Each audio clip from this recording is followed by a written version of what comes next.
It's really wonderful to be here. I will say first off that while my undergraduate degree was in computational neuroscience, my master's degree I did right here at UC San Diego about 22 years ago with the ECE department in signal processing and communications. So it's really a pleasure to be back. And I have worked in various applications, including medical devices, DSL, sleep tracking, digital music. But across all of these, I've used pattern recognition and machine intelligence algorithms. And my primary mode of engineering was algorithm development, which is a fancy way of saying logic and applied math. I eventually took that and translated it into my love of science fiction, which I've enjoyed reading since I was 10 years old and started writing when I was about 13. But I took a long hiatus to have my technology career and then resumed that passion about 9 years ago. And I've been very fortunate to have short stories published, to have worked at this podcast. And my first novel, Machinehood, which came out about 2 years ago, draws heavily on that engineering and technology experience. It's set in the somewhat near future in 2095. It explores the future of artificial intelligence, where we might realistically go as opposed to the Hollywood concepts, which kind of jump several steps straight into sentience, uprisings, Terminator, or like the happy helper, like Lieutenant Colonel Data.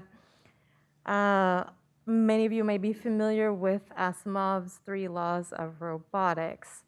Machinehood is really my call and response to some of the problematic elements therein, especially based on where society has gone today, where I think work and labor is going to go, how are we going to interact with these systems in the upcoming decades, what's realistic, what's also fun from a science fictional sense. And all of this dovetails really, really well with the topics that you're exploring here and that we're going to talk about today, which is how are human beings going to interact with AI when it comes to creative writing? Are we going to be competitive? Are we going to be displaced? Are we going to find a way to collaborate? My hope is that we will ultimately use these tools to assist and transcend and allow us to tell better stories. Thank you, Divya. Our next speaker, who's here, is also truly a polymath. He's a speculative fiction writer whose work has appeared in Uncanny Magazine, Vice, Fireside Magazine, and various science fiction anthologies. He creates AI and generative art. He's worked on virtual reality products and invests in startups. He was a co-founder of a startup that enabled a new generation of developers to build mobile apps called Parse, which was then acquired by Facebook and is now open source. Now he's building Pseudowrite, which is an AI partner for creative writers. And there was an amazing profile written about this in the New Yorker, New York Times, Washington Post, etc. In a minute, James will explain this in more detail about what is Pseudowrite, where did it come from, and demo what it is with us. And he was also trained as an electrical engineer, including a master's from Stanford. So an engineer turned science fiction writer, and he continues on that journey. Welcome, James.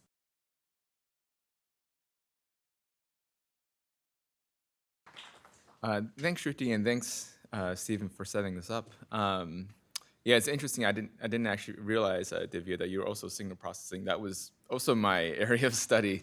So it's like a very specific Venn diagram of going from that to writing as well.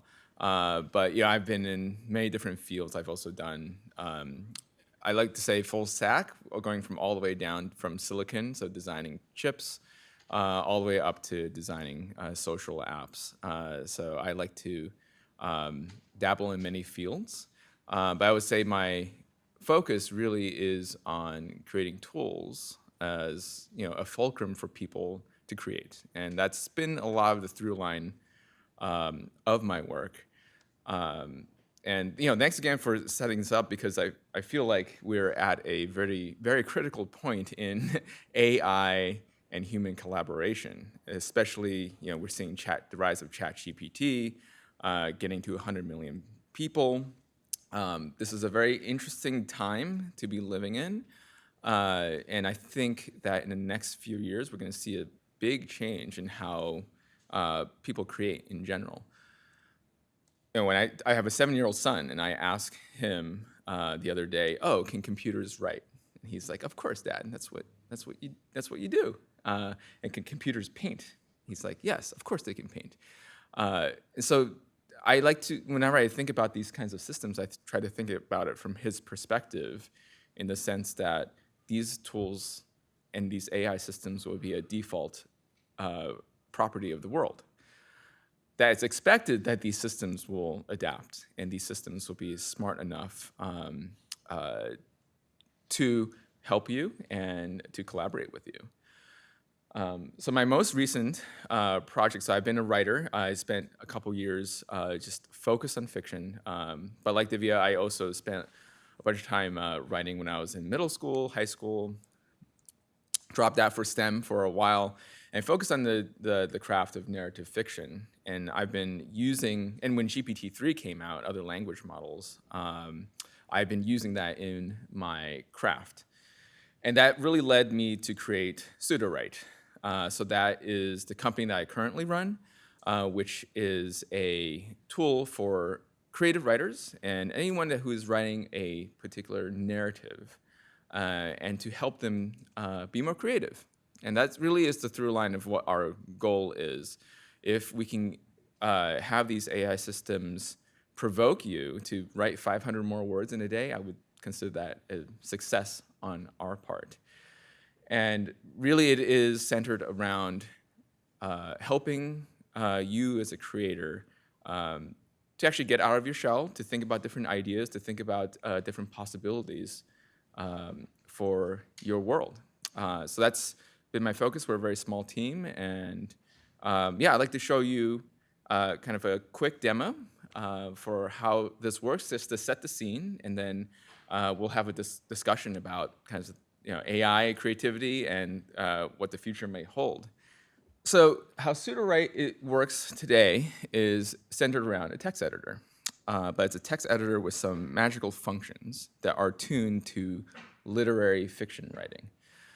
Now, let's suppose that you are writing the screenplay for The Matrix, and I'm assuming most of you have probably seen The Matrix. And do you remember that scene when Neo first goes into the real world?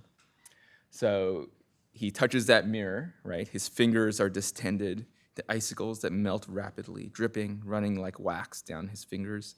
The mirror gel comes to life, racing, crawling up his arms. I replaced Neo with me here, says James. It creeps up his neck as James begins to panic. He didn't ask for this. He didn't ask for any of this. All he wanted to do was work peacefully in his cubicle and save up for retirement. Now he was going to die. Now let's say that you're writing this and you get stuck. And many writers get stuck all the time, even the best of us. And maybe it's a factor of, I don't quite know where the story is going next. I'm not really feeling the vibe. Or maybe you're just a little tired, right? So we have various functions where the AI can help you with that. One of them is called guided write. So what this does is it will look at where your cursor is and analyze the plot points that precede it and give you some suggestions for what could happen next in the narrative. And here's 3 suggestions. Oh, maybe the mirror gel hardens and traps him in a cocoon. He manages to break away, runs away from the cubicle, or he encounters an unknown figure. So these things will provoke you into thinking, oh, maybe I like some of these. Maybe you can also write your own. So the system is very adaptive to that. But let's say he runs free. Let's make it a positive in this case. So what happens is our system works on cards. So it gives you a set of cards with different ideas of how to continue this text. And if you've worked with GPT-3 and other language models, you'd be very familiar with this. But this is tuned specifically for narratives. So it will try to follow this next plot point. Now let's read some of them. But as Gel crept closer to his face, something miraculous happened. Gel began to harden and form a sort of cocoon. He wasn't sure what was happening. He took a deep breath, steeled himself. With one single movement, he broke free from the cocoon's grasp. Shards of hardened gel flew around him as he tore himself. So there's just one option, and we give you a few different cards to work with. So when writers work with these kinds of systems, you notice that it is on the right-hand side. So it's not directly inserted into your manuscript. So we always encourage our authors to consider this text, look at it, maybe you want to incorporate it. You can insert it if you want to. When you insert it, it becomes purple text, so you know that this is raw AI text. You should probably integrate it organically into your work, or even discard it, because a lot of times when you see these ideas, maybe it's the opposite of what you want. That's good, because now you may have a better idea of what you actually want, right? So that's guided right. Another thing that we have is called describe. So when you're sort of looking at writing a scene in fiction, you want to make things very visceral, and you want to make it very immediate so that the reader will be able to be the director of the film in their mind. Let's say that you're having trouble with this mirror gel. You want to have a better description. So what this does is ask the AI to give sensual descriptions of this mirror gel in sight, smell, taste, sound, touch, and metaphorical. So the gel is reflective sheen, or maybe it's like a mirror, a glossy reflective surface where light bounces off. Smell, maybe it smells like ozone, a hint of sulfur, or smells faintly of petroleum. It's very visceral, right? So actually, this is one of the things a lot of authors forget about smell. And this is something that we talk about in workshops a lot, where you should use all these 5 senses. And not all of them at once, you can pick and choose, but this gives you some ideas. And again, I would consider this almost as found text, that you're reading things that are relevant to your manuscript. And maybe you like that it tastes like a mouthful of ice. I'm not sure if that actually makes sense, but maybe this is a jumping off point for you to consider it to be cold, for example. And you can go down here, sound, touch. Metaphorical are more poetic. Trillions of translucent grains like night sand and the memory of a spray of snow have risen to the surface of the sea. A little purple prose, but this is something that maybe if you are writing something a little more poetic and you want to evoke that imagery, this will give you some ideas. And I'll show you one more thing, which is rewrite. So this is a way to be able to mold something that you currently have that you feel like maybe is a bit flat. Let's say James escapes. He feels happy. He goes to the bar and has a drink with his friends to celebrate. All right, so this is not really great creative writing.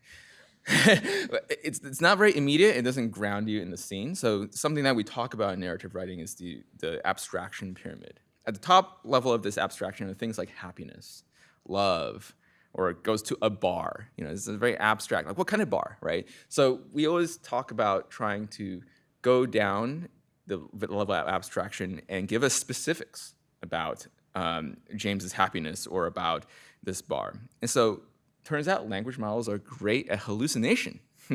It's great at hallucinating these very specific details of the world. So we have something called a show, not tell. So this is almost like a writer proverb in the narrative world where you should show us these things. James raced out of the building, exuberant with relief. His shoes slapped against the pavement as his heart pounded in his chest. He burst into the bar and felt the warm embrace of his friends as they surrounded him. He ordered a round of shots and clinked glasses. So now compare that with what I had written. Now you have a very specific scene in your mind. And one of the things about fiction is that actually the more specific the scene, the more you can envision it, and actually the more you can actually connect to it. Even if you are not necessarily going to the bar and clinking glasses and drinking shots every night, your imagination can take over more. So these are just like a taste of the few different functions that we have. And we have novelists, poets, anyone who's writing narrative fiction, using us to essentially workshop these kinds of things.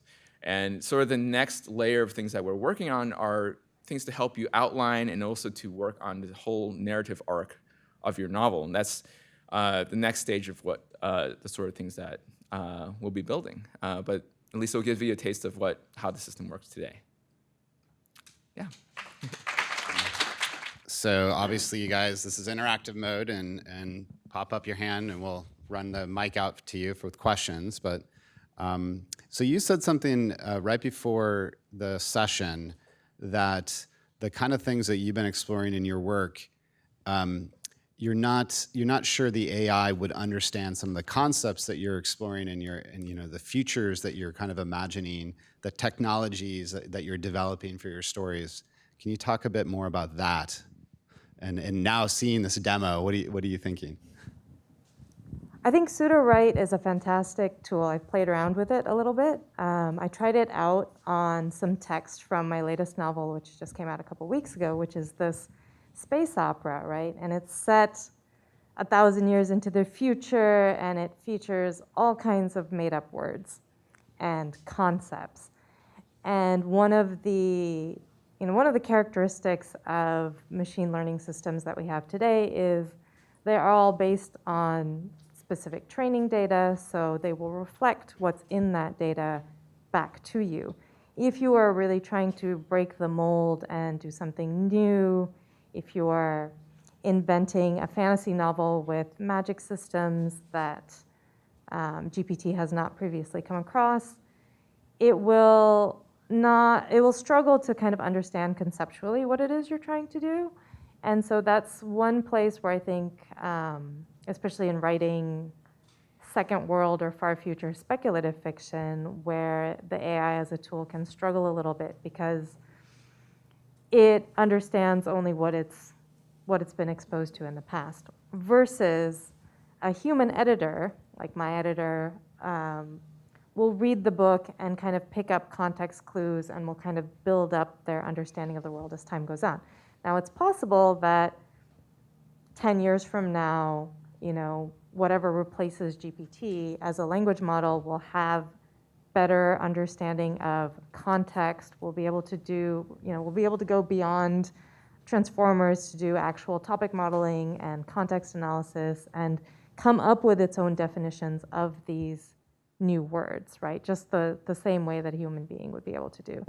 But for the time being, I think it's still a fantastic tool when working with anything, in the recent past or upcoming decades, let's say, right? So for my novel Machinehood, I think it would have probably been a bigger help because everything in there was just sort of an extension of where we are today. So there wasn't a lot of made up, completely invented concepts or vocabulary. But I suspect, again, that eventually we will get to a sophistication of system that can replicate what a human editor is also capable of, which is to understand the context around a word and then be able to extrapolate from that. I'll ask one more follow-up then. James, we were talking earlier about how pseudo-write, in some ways, it's giving you a reaction. You didn't show some of the features of like giving you feedback and sort of what's the reader's interpretation at this point in the story. And I'm wondering, is it possible to kind of model how the reader's concept is evolving throughout the narrative? How maybe some concepts are not so clear, and that's okay, that will come later, or where there might be inconsistencies in the history or the sequence of events. Do you get into that level of modeling the overall narrative?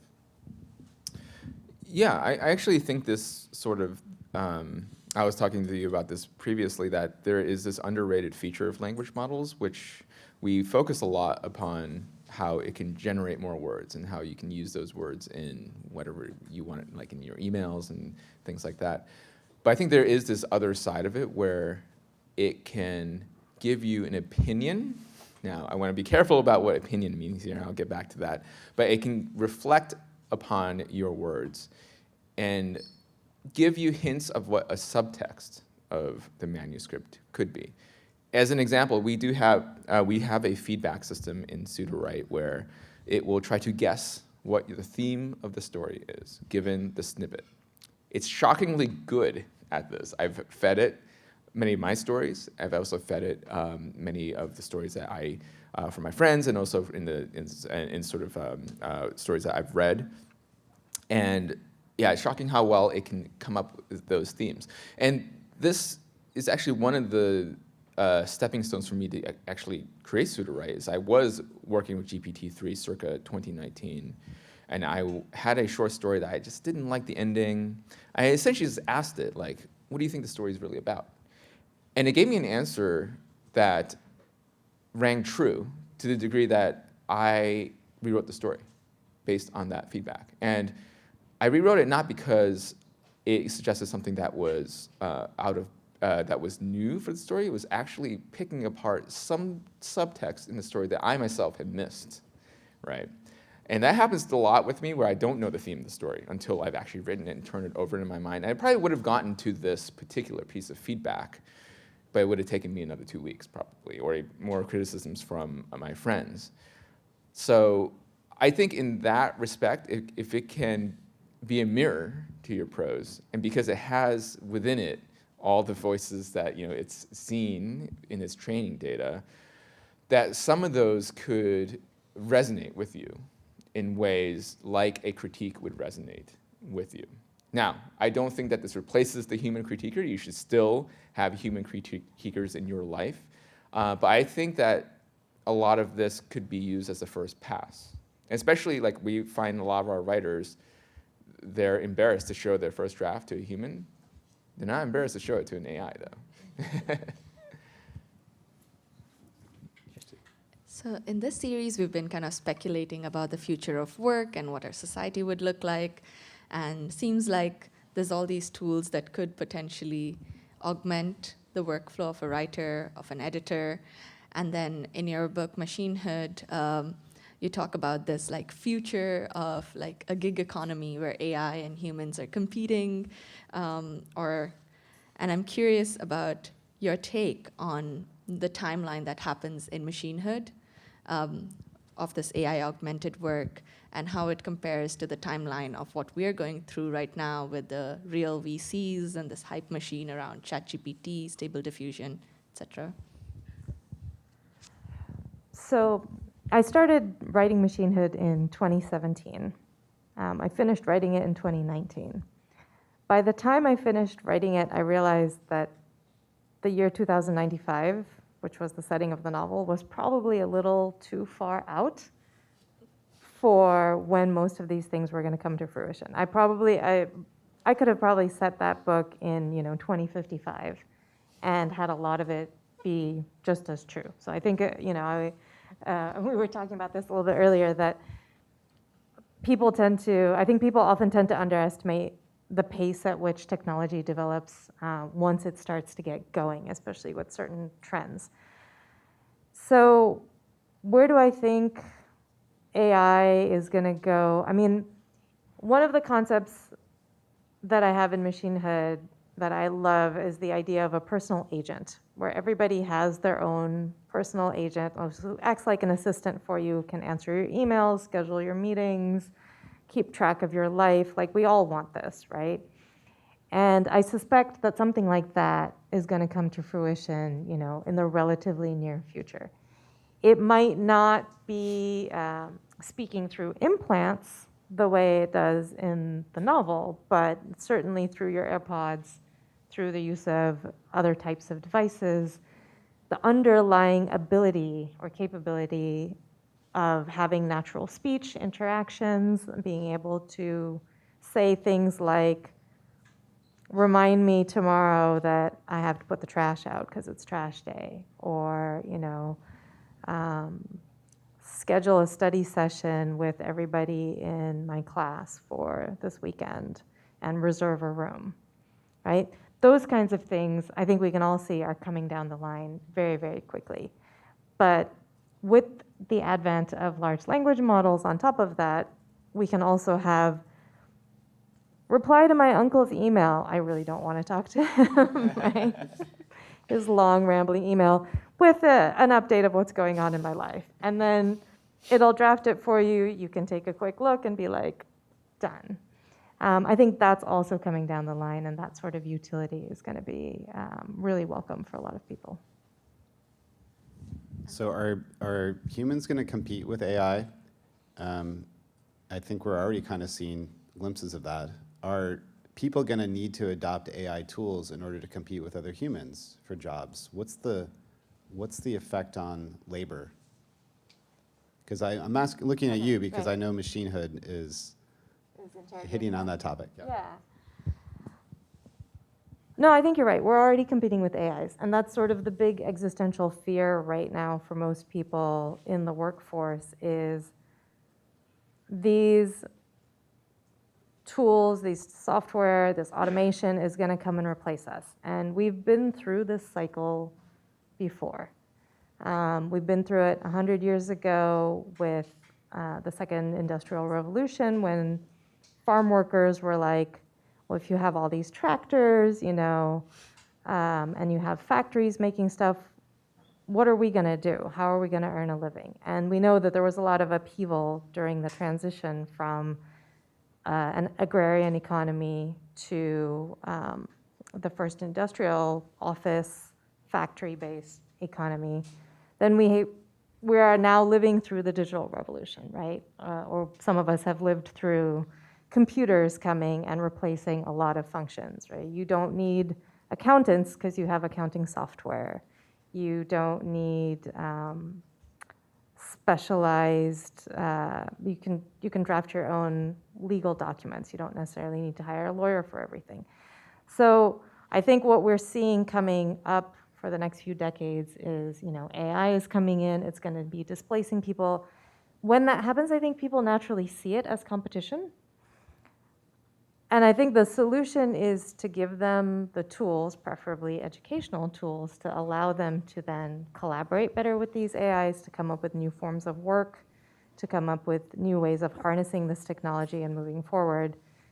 There's probably going to be some upheaval along the way as we figure out how to collaborate and integrate the latest technologies with our lives rather than simply feeling outdated and displaced. And I'd love to get your take on it, James, with as you see on the ground with the VCs and the tech companies, and how are we progressing towards this future? Do you think it's a reality that's going to come as fast as Divya was just talking about, 2055? Yeah, sort of going back to what Divya was saying about the personal assistants. If you look at GitHub Copilot, for example, which can help you with various coding tasks, is shockingly good. I use that and also ChatGPT in my daily programming life, and it saves me a lot of time. And I think that there will be a rise of copilots for basically every digital or every information worker.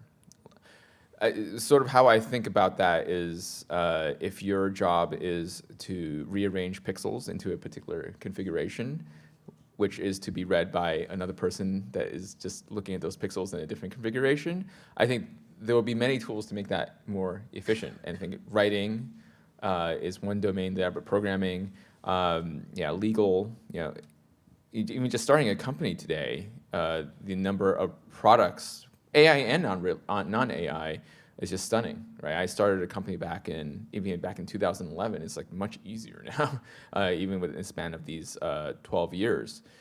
And I'm a techno optimist, and I think that it will allow more, in this particular domain, it will allow more people to create companies that couldn't have been created before. I think that there will probably be a time when you say, hey, I want to make this app, and this sort of median app can just pop into existence. And it means that maybe the divide between the app developers and the layperson, the gap closes, and you're able to create these tools and essentially bend these tools for our own use, right?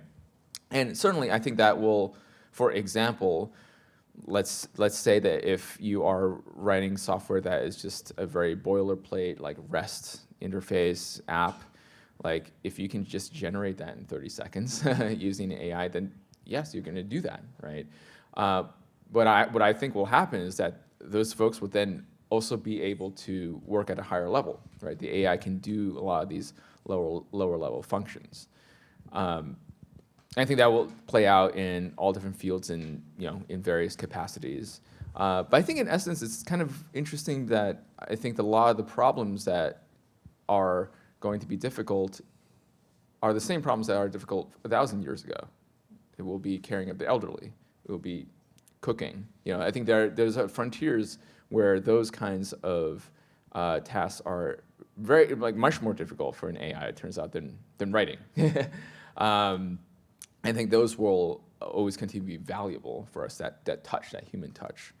But yeah, just like Divya, I think that we will be able to up-level our thinking, and humans will still be the prime mover,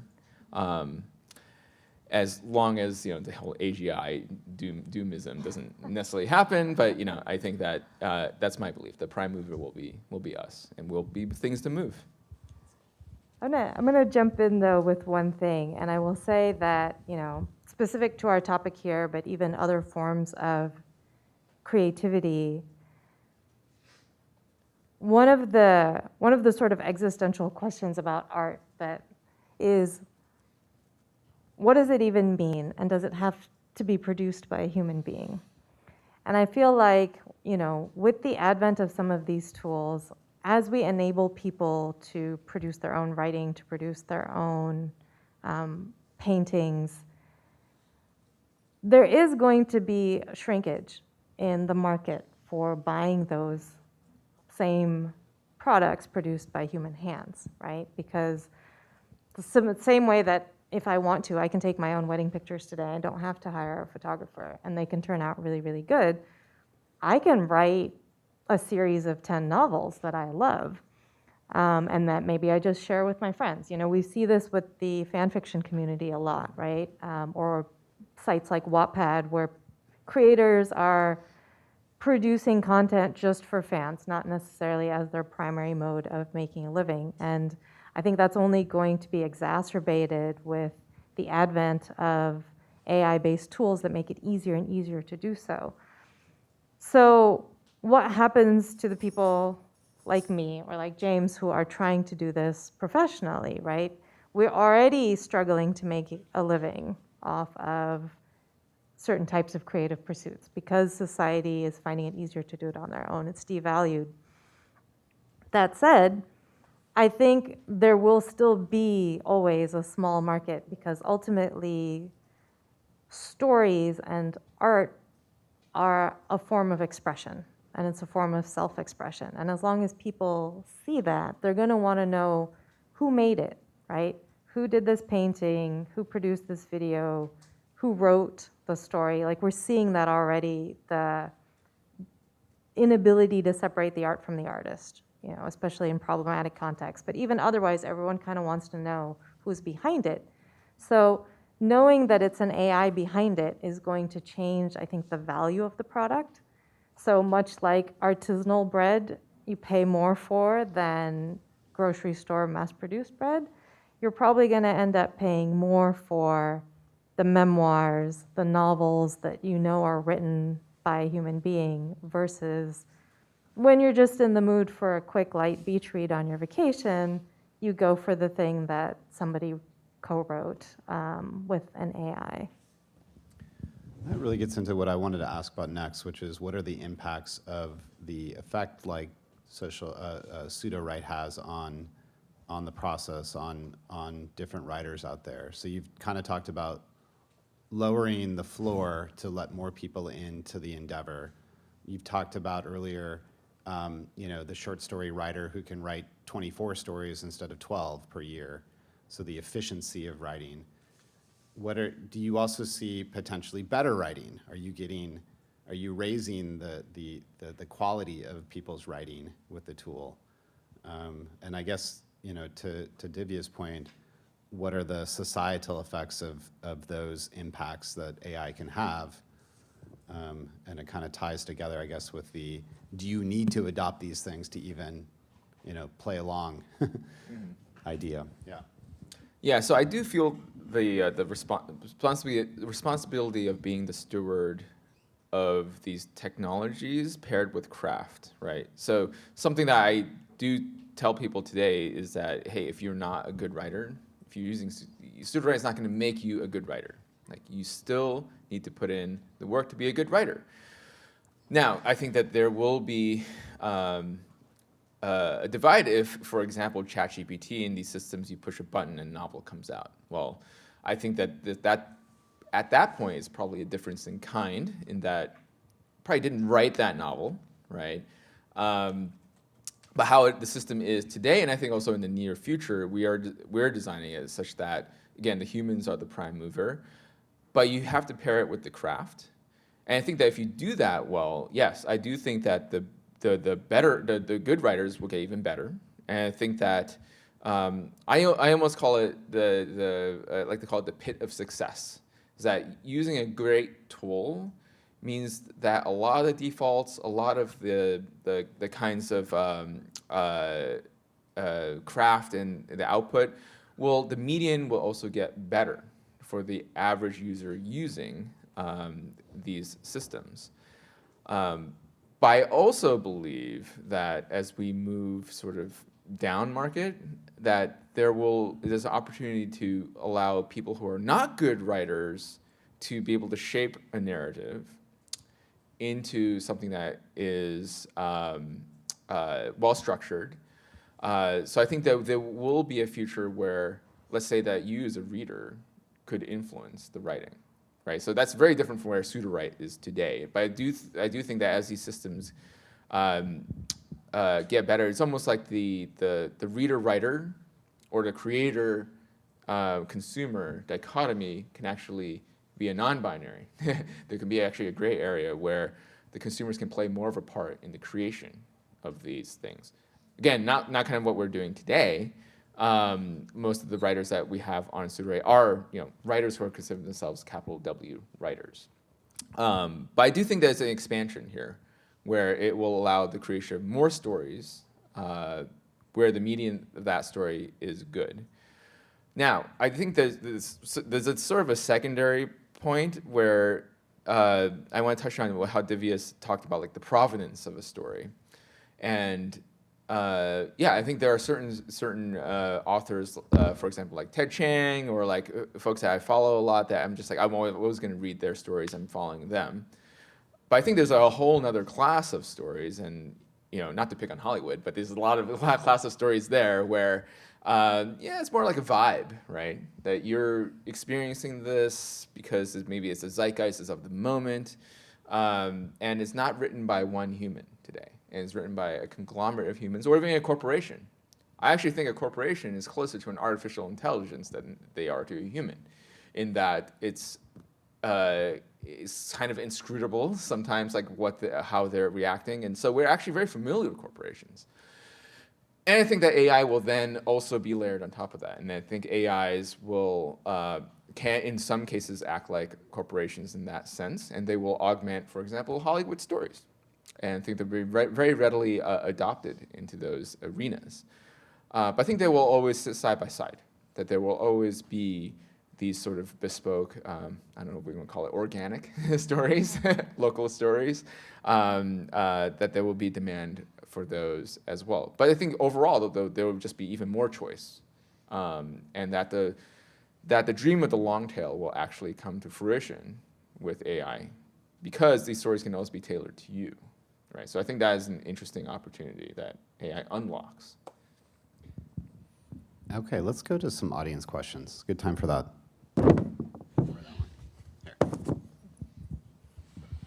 Yes. I had a question about pseudo-write, specifically like how does it take kind of the reader or the author's like their writing voice into like the writer's style into account?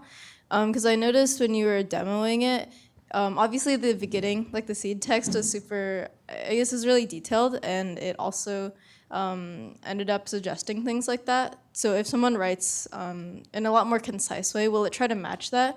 Or is it still, like you mentioned, trying to just give the author more ideas and just like write a lot of detailed text so that the author can kind of take inspiration from that? Similarly, from there, it was like I noticed it didn't entirely match the correct tense. So is it kind of trying to still pull from like the seed text, or I guess how does it generate that? Yeah, this is this is on my to-do list to fix the tense issue. So thanks for bringing that up. So we're built on top of GPT-3. And how these transformer models work is that it does look at the text and tries to, the goal is to try to write the next few paragraphs such that the whole text appears as a cohesive piece written by one author. So because it's trained on essentially the entire internet, hundreds of thousands of books, 135 billion parameters, it's seen a lot of different kinds of narratives, and it's actually really good at kind of picking up on the subtle cues in the system, and sometimes it's actually quite intriguing in that it will pick up on cues that even a human wouldn't even pick up on. I think we had one Finnish author who just put in a little snippet of his work, and it introduced elements from, I think, from his friend's book in some way, or some shades of it, who's also a Finnish author, but he was like, I didn't say it was Finnish, right? So I think there's a lot of signals in the text, in the corpus of text, that it can pick up on and reflect back to you. That being said, there can be a lot of improvements as well. For example, if you want to not write in your style and shift the tone, and we have some tools for that, where you can change how the tone is, that's also possible too. Got more questions back here? Okay. Let's go to the back row first. I just had a question on the potentially, it's here, my voice. The potentially the negative outcomes of it, like for example, kids writing essays, whether they actually have to write it, or whether actually critical thinking that comes along with it, like kind of fills in the blanks a little bit. I feel like that could potentially take away some of that. Yeah, I'm just curious what you think of overall about those potential, like, if it could be potentially harmful to the future at all. Yeah, so it's interesting. I just gave a talk to my son's 8th grade class about this, and they had an assignment which was write an essay using ChatGPT. So school's very progressive in that way. They're like, let's not stick our heads in the sand about it. And they actually critiqued the essays as if it were written by a human to talk about the pros and cons of these technologies. So my belief is that it's similar to the calculator in that, yeah, you still need to learn how to do your addition and your multiplication, and also TI-92 is like you still need to know how to graph, right, a parabola. But you should also understand how to use these tools to up-level your thinking. And so the way that my son's school is thinking about it is that, hey, it's like AI literacy, that yes, there are some times that these language models can hallucinate and actually not give incorrect answers. You should look at that. You should interrogate it, right?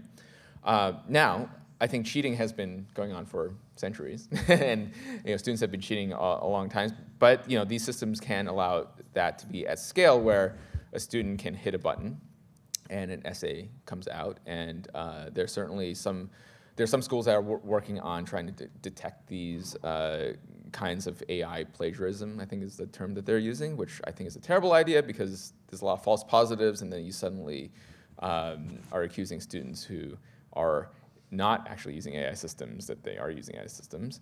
I think that it's something that we should give the tools to the faculty members and to the students, and for them to figure out, how can it mesh into the curriculum. Now, I'm not an expert in that. I don't know how to exactly do that, but I always think that it's better to confront these things because it's genie's out of the bottle, right? And we're going to be using these systems. And if we outlaw it for the students and their parents are using ChatGPT every day at work, how are we preparing them, right? So yeah, that's my take on it.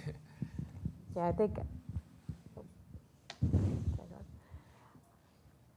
I think one of the points that we have to make in terms of, you were asking specifically about critical thinking, and I think James's example is perfect in that just because you're using the AI tool to generate the text does not excuse you from having to look through that text and revise it. So a big part of the writing process for most people goes beyond the initial draft to going back and editing and revising and polishing the final product. And those steps are still going to be necessary. Even if you grab the raw text from the AI, you better read through it. You better, if it's nonfiction, you better fact check it and make sure everything makes sense. If it's fiction, you need to check for internal consistency. You know, does this character behave in a manner that works with their personality? That is not something that the AI is necessarily going to give you. And you know, if you are trying to have a narrative arc, especially again with themes or with characters, did the story actually accomplish those things? So all of that sort of critical thinking, going back and making the necessary changes, incorporating feedback from your readers or your editors, all of that's still going to require those critical thinking skills. And that could be something that becomes more of the focus of what happens in the classroom, as opposed to grammar and paragraph structure and, you know, how to build a 5-paragraph essay and what needs to be part of that formula, if that makes sense. Okay, so somewhat related to the other questions as well as to the things that you've discussed in general, how do you think realistically in the future things like provenance will be established for work that was accomplished with whatever degree of AI? I.e., how will we be able to tell how much it is that AI has actually been used to develop a given work versus the amount that's been done without AI? Like, will we have like low-tech technologies like people just recording the entire production of it? Will it be like some cryptographic thing like hashing? Or what do you think is realistic for the future of provenance of AI-generated work, creative or otherwise? I'm gonna ask, why do you think we need to track that? Well, you mentioned an artisanal market of things, so if that's the case, which I'm not saying that it has to be, but if that was the case, how would one track that realistically? Oh, I see what you're saying. So the authenticity of something that's produced fully by human hands versus in collaboration versus fully by software. Yeah, not putting a judgment on any of those different methods, but on how someone might do them if they were to market them as they're actually, if someone were to make a distinction, how would they? I think probably a good analogy is with something like the diamond market, right? Maybe, I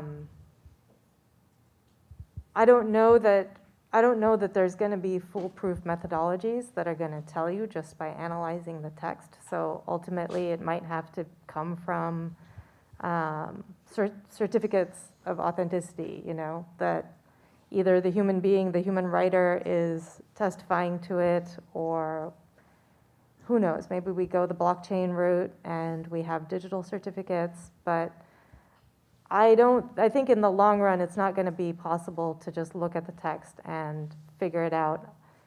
Even if an author has a very distinctive style, you know, even if we're talking about Umberto Eco or Faulkner or Cat Valente, it's easy enough for someone to mimic. We've already seen that in the art world, right? And we've seen ChatGPT do it with classic authors like Shakespeare. So I don't think there's going to be an inherent way to tell. I think it's going to have to be an honor system.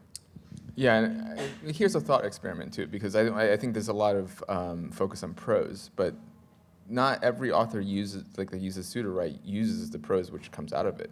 Now imagine in the future if there was an AI like chatbot that is chatting through an Alexa type thing that reads your manuscript and you have a conversation with it, and it tells you what it thinks about the manuscript, and maybe you work out some plot points with it, and you say like, oh, I don't know about, is it realistic if he kills his brother here? Is it motivated? And like you work through it, you talk for it for hours, and suddenly you have the idea to how to rework your entire novel. You've used 0 words from the output of that AI, and yet it has materially changed your work, right? Just like you had a conversation with a friend. That's impossible to track, right? Like, how do you track that? So I think that technologically, it's going to be impossible to figure out the exact provenance, because it's almost like you're also reading lots of other material for inspiration. We're tracking that as well. Some of those may be AI written as well. I think if you wanted to do some kind of certification, it would have to be sort of a human trust certification kind of thing. And I'm not convinced that it'll be that important in the future. Yeah.